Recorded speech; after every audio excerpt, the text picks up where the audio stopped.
Students, तो आज हम लेकर आएंगे आज लेकर आए हैं हम क्लास 9 का साइंस। तो you are welcome in my class of the class 9 science atoms and molecules, the chapter 3 atoms and molecules. So let us talk about this chapter and then we will discuss one by one. So introduction, the philosopher's hypothesis. First of all, we are going to first do the introductions of the atoms and molecules, how the atoms are discovered, who first named the atoms, who discovered first atoms.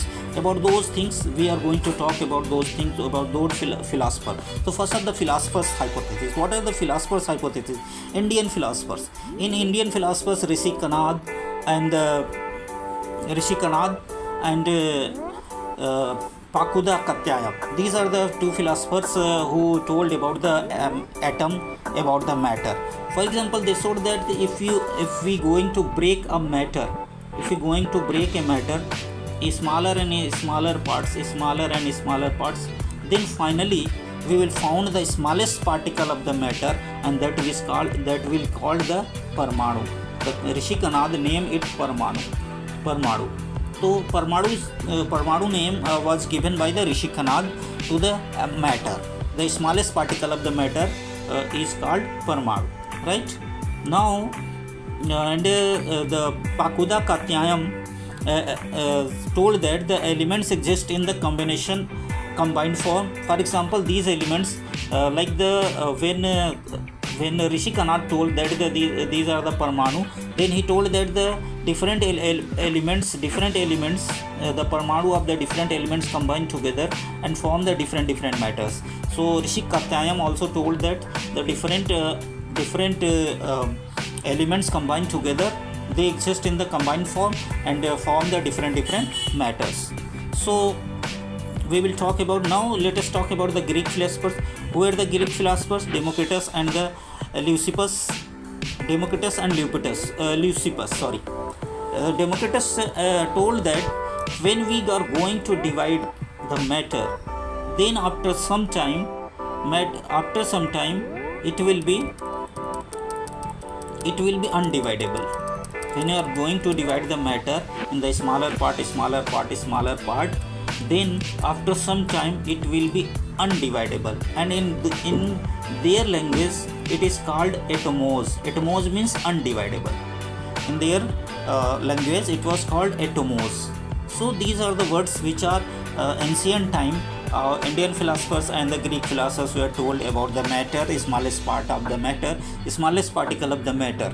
So Rishi Kanad told about the Parmanu, it is called Parmanu, and the Greek philosopher Democritus told about it that it is called atomos, that is undividable. So let's talk about other topics. So now law of chemical combinations. So the first topic, laws of chemical combination. So going to study about the laws of chemical combination. First of all, we have to know about the law of definite proportion. So law of conservation of mass. First of all, let's learn about the law of conservation of mass. So what is law of conservation of mass? So law of conservation of mass states that the mass neither can be created nor destroyed in any chemical reaction. Mass neither can be created nor destroyed in any chemical reaction. That is, we cannot destroy the mass and we cannot create the mass, new mass. For example, there is an activity in your book, in NCERT book, that if you took in a conical shape jar, you take some for example, you take some like copper sulfate, CuSO4, and some of the copper sulfate, and take some CuSO4 and sodium carbonate like Na2CO3. And in the conical shape jar, you took some in the conical shape jar, you took some copper sulfate, put it, and in another small beaker, you take some Na2CO3 and sodium carbonate, and put in such a way that those two do not mix with each other. And after some time, you take a tap You put a tap on the upper part, the cork is there on the upper part, and close it. Now weight it. We are going to weigh it, that is weight it. What is the weight of it? Like 2 gram, 3 gram, 4 gram, 5 gram, 10 gram, 40 gram, whatever it will be, right? And then shake it so that these two are mixed together. When these two are mixed together, then now wait again, and then you see that, you observe that both the time weight before the reaction and after the reaction, the weight is same. That means that the mass neither can be created nor destroyed. It was the example. It was given activity in your NCERT book, and you can go in your lab and do the experiment. Do the experiment in your lab. Now, the first laws of chemical combination. The first law was given by the Proust, and it is called the law of definite proportion. What is the statement of law of definite proportion? What is the statement of law of definite proportion? First of all, we are going to learn about it. So the law of definite proportion states that in any chemical compound, the mass of ratio of its elements is constant irrespective of the source it is found. The law of definite proportion is also called Proust's law or law of constant proportion. Since this law was given by the Proust, that is why it is also called Proust's law or laws of definite proportion. Proust's law or laws of constant proportion or laws of definite proportion. In this law, actually, we are going to understand it about by some example. What are the example? For example, in H2O, if you take H2O, then the ratio will be the 2 and the 16. It will be 2:16, that is 1:8. Whenever we found the H2O, for example, we take the H2O from pond, and we take the H2O from lake, we take H2O from our tap water. So all these H2O, all the water, if you take water from the tap, water from the pond, water from the river, water from anywhere, and if we observe that, then we see that the ratio of the hydrogen element and the oxygen element are in the 1:8 ratio in any of the water. Either it is from the pond, either it is from the lake. So in this way we can say that in any compound, the ratio of the elements is fixed. It's constant. The ratio of the elements is fixed. For example, in H2O, the ratio of the hydrogen and oxygen atom is 1:8. Similarly, you can give some other examples. So I hope you understand. Yani the ratio of the elements in a compound is always constant, whatever the source, irrespective of the source of it where we found it. So from anywhere we found it, but the source, the ratio of the ratio of the elements in the compound will be same. This is the Proust's law, and it is called the law of definite proportion. So let's go for the next topic hour. So let us know about something about the John Dalton. Actually, it was the John Dalton after the Greek philosophers and the Indian philosopher. It was the John Dalton in 1803. In 1803,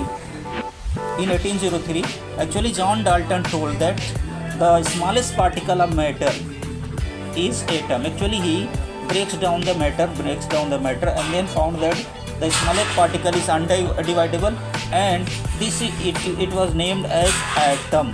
So the first time the atom is, that is why we called that the John Dalton who discovered atom. So John Dalton discovered atom. So in this way we know that the John Dalton discovered the atom. So in 1803, John Dalton told that the smallest particle of the matter is atom. So thus you can define the atom that the smallest particle of the matter is called atom. Clear? It can be. Now let us learn about something about the John Dalton, about his life and when he was born. So John Dalton was born in a poor weaver's family in 1766 in England. He began his career as a teacher at the age of 12. And he was at the age of 12, and He began his career as teacher. 7 years later, he became a school principal. In 1793, Dalton left for Manchester to teach mathematics, physics, and chemistry in a college. He spent most of his life there teaching and researching. In 1808, he presented his atomic theory, which was a turning point in the study of matter. So he was given the atomic theory, and it was a great importance in the chemistry. That is why we started studying about the atomic structures and etc. many things. So let's do the atomic theory. Let's now understand what is the atomic theory of the John Dalton. So according to the Dalton's atomic theory, all matter, whether an element, a compound, or a mixture, is composed of small particles called atoms. The postulates of the theory, main postulates of the theory is all matter is made of teeny particles called atoms, which participate in chemical reactions. Actually, told that all the matter or any matter in this world, water, food, etc. anything. So any matter we found here are made of small particles, and these particles are called atoms. The first theory is that it told that any matter is made up of the small particles, and these particles are called the atom, which participate in any chemical reaction. That is, atoms participate in chemical reaction. Yani atoms take place in chemical reactions. Atoms are indivisible particles which cannot be created or destroyed in any chemical reaction. So atoms, it told that the atoms are indivisible particles, and they cannot be unbreakable. They are unbreakable. They cannot be broken into smaller particles. And atoms also cannot be created nor destroyed in any of the chemical reaction. And in any of the chemical reaction. And third was the atom of a given elements are identical in mass and chemical proportions. The atom of the given element are identical. They are just identical. For example, if you take the atoms of hydrogen, so the two atoms of the hydrogen will be in the same mass. The mass of these two hydrogen atoms will be same, and their size will also be same. That is, the atoms of the identical, the atoms of the same elements are identical. And then after that, he told that atoms of the different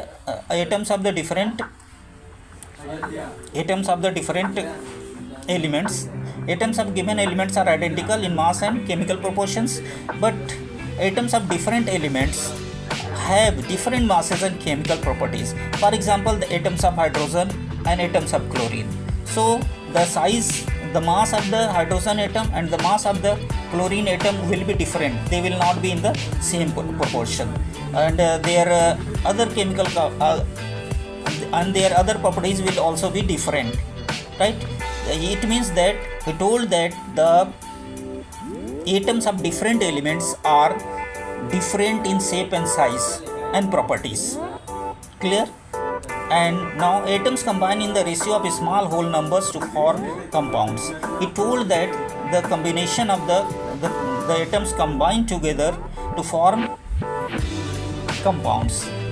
Actually, atoms, for example, in H2O, like hydrogen and oxygen, always combine in 1:8 ratio to form the water molecule.